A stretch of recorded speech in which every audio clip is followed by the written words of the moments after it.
ఈ రోజున అదొక్కసారి చూపించండి. 20 తలలతో కూడిన పొట్టేలు దండ.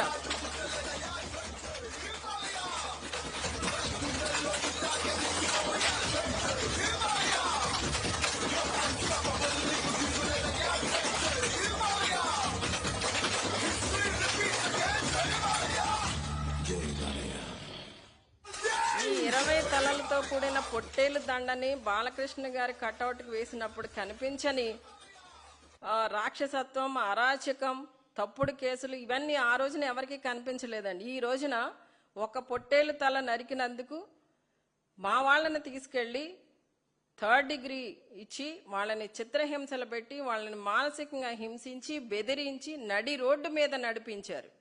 ఇవన్నీ అక్కడున్న సిఐ, ఎస్ఐ ఒక్కలే చేసేశారంటారా?